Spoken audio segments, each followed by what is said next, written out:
ഇൻഷാ അല്ലാഹ് വിഷയത്തിലേക്ക് പിന്നീട് കടക്കാം.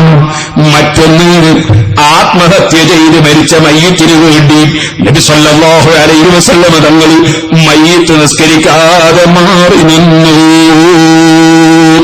ഇത് കേൾക്കുമ്പോൾ ഏതെങ്കിലും പാവപ്പെട്ട മുതഅല്ലിമീങ്ങൾ അതേ ആത്മഹത്യ ചെയ്ത് മരിക്കുക എന്നത് കബീറത്തല്ലേ?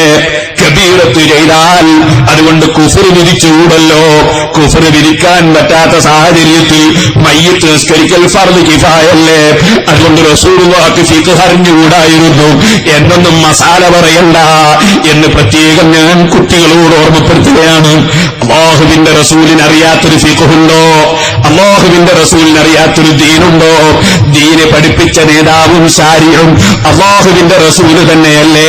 ചെയ്യുന്ന തെറ്റിന്റെ ഗൗരവം പഠിപ്പിക്കാൻ വേണ്ടി മയ്യിത്ത് നിസ്കാരത്തിൽ നിന്ന് മാറി നിൽക്കണമെന്നത് ഇതിൽ നിന്ന് അല്ലാഹുവിന്റെ റസൂല് ലോകത്തെ പഠിപ്പിക്കുകയായിരുന്നുവെന്ന് ഇമാം ഇബ്നു ഹജറുൽ ഹൈതമി തങ്ങൾ ശാഫിഈ മദ്ഹബിലെ ഏറ്റവും മഹത്തമതായ കിതാബ് തുഹഫത്തുൽ മുഹ്താജിൽ രേഖപ്പെടുത്തിയത് കാണാം.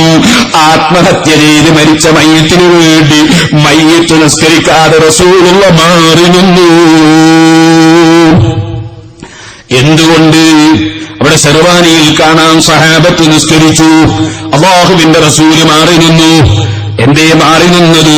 മാറി നിന്നത് അത്രയും ഗൗരവമുള്ള തെറ്റാണത്, അത്രയും ഗൗരവമുള്ള തെറ്റാണത് എന്ന് ലോകത്തെ പഠിപ്പിക്കാനാണ്. റസൂലുള്ള മയ്യിത്ത് നിസ്കരിക്കില്ല, ഞാൻ ആത്മഹത്യ ചെയ്ത് മരിച്ചാൽ റസൂലുള്ള എനിക്ക് വേണ്ടി അല്ലാഹുമ്മ ഗ്ഫിർ ലഹു എന്ന് പറയില്ല, എനിക്ക് പുറത്തു തരാൻ അല്ലാഹുവിന്റെ റസൂല് നിസ്കരിച്ചുകൊണ്ട് പറയില്ല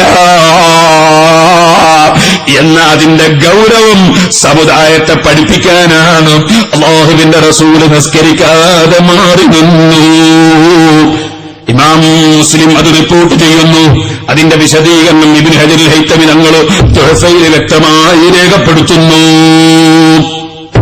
എത്ര ഗൗരവമുണ്ട്! പണ്ഡിതന്മാര് ശ്രദ്ധിക്കേണ്ടതാണ്. ആത്മഹത്യ ചെയ്ത് മരിച്ച മയ്യിത്തിനു വേണ്ടി ആലിമീങ്ങളും പണ്ഡിതന്മാരും പോയി മയ്യിത്ത് നിസ്കരിക്കരുത്. അങ്ങനെ നിസ്കരിക്കുമ്പോൾ ഇത് സാരമില്ലാതെ മറ്റുള്ളവർക്ക് തോന്നിപ്പോകും. വേറൊരു പെണ്ണിനും തോന്നും, എല്ലാ പാതിയാരും വന്നിങ്ങ് നിസ്കരിക്കും, എല്ലാരും കൂടി ഇങ്ങ് വേർക്കും, സാരമില്ല എന്ന് തോന്നും. അതുകൊണ്ട് അതിന്റെ ഗൗരവം പഠിപ്പിക്കാൻ വേണ്ടി മയ്യിത്ത് നിസ്കരിക്കാതെ പണ്ഡിതന്മാരും ഉന്നതന്മാരും മാറി നിൽക്കണമെന്നതാണ് ഈ ഹദീസ് നമ്മെ പഠിപ്പിക്കുന്നത്. ഇരിക്കട്ടെ, അത്ര ഗൗരവമുള്ള തെറ്റാണ് ഈ ആത്മഹത്യ ചെയ്ത് മരിക്കുകയെന്നത്. ഏകദേശം അങ്ങനെ മരിക്കുന്നവർക്ക് ഈമാൻ കിട്ടാതെ മരിച്ചു പോകാനാണ് സാധ്യത. ആത്മഹത്യക്ക് തകരാറില്ലെന്ന വിശ്വാസത്തിലാണെങ്കിൽ അപ്പോൾ തന്നെ ഇസ്ലാമെന്ന് പുറത്താണ്, അത് ഈമാനില്ലാതെ ചത്തതാണ്.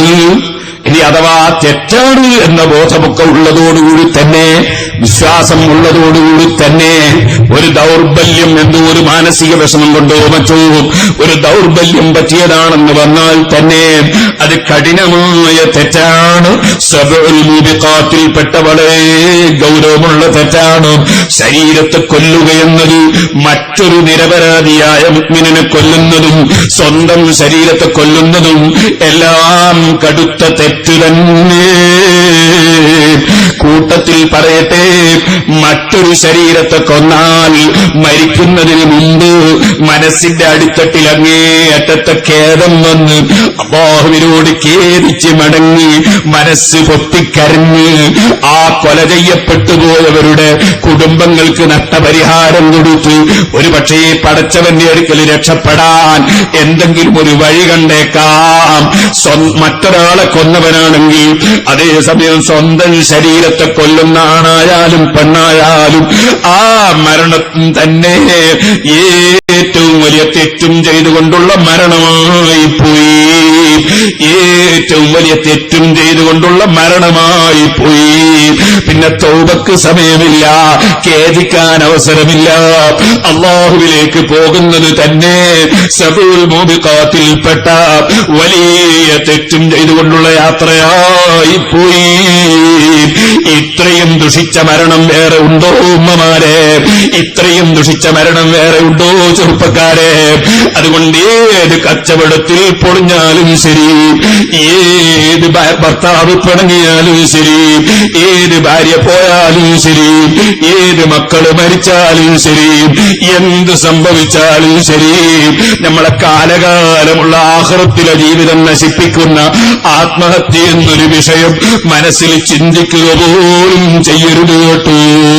ഓ സഹോദരിമാരെ, ഭർത്താവിനെ ഒന്ന് പേടിപ്പിക്കാനോ ബാപ്പാനെ ഒന്ന് ഭീഷണിപ്പെടുത്താനോ ഞാനങ്ങ് മരിച്ചു കളയുമെന്നോ എന്നെ നിങ്ങൾ കാണുകയില്ലെന്നോ അല്ലെ ഞാൻ എന്നെ നിങ്ങൾ കിണറ്റിൽ കാണാമെന്നോ അങ്ങനത്തെ ദുഷിച്ച ഹറാമായ വാചകങ്ങൾ, അത്രയും ദുഷിച്ച വാചകങ്ങൾ അല്ലാഹ് തന്ന നാവ് കൊണ്ട് ഒരാളെ ഭീഷണിപ്പെടുത്താൻ വേണ്ടി പോലും സംസാരിക്കരുത് കേട്ടോ.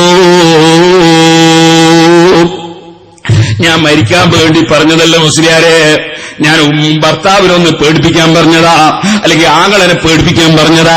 പെണ്ണെ ആരെങ്കിലും പേടിപ്പിക്കാനും നീ അങ്ങനത്തെ വാചകം പറയല്ല. ആ പറയുന്ന സമയം അല്ലാഹുവിന്റെ അടുക്കൽ ഒരു ഉത്തരം കിട്ടുന്ന സമയമാണെങ്കിൽ, അല്ലാഹുവിന്റെ അടുക്കൽ പല സമയങ്ങളുമുണ്ട്, നീ പറയുന്ന സമയം പറഞ്ഞതെങ്കിൽ അല്ലാഹു നടപ്പാക്കുന്ന സമയമാണെങ്കിൽ പറയുന്നത് കൊണ്ട് തന്നെ നീ നാശത്തിലേക്ക് പോകാൻ കാരണമായി പോയി. അതുകൊണ്ട് അത്തരത്തിലുള്ള വലിയ തെറ്റ് ചെയ്യുമെന്നൊരു വാചകം പോലും നിന്റെ നാവ് കൊണ്ട് പറയാനോ നിന്റെ മനസ്സുകൊണ്ട് ചിന്തിക്കാനോ പാടില്ല.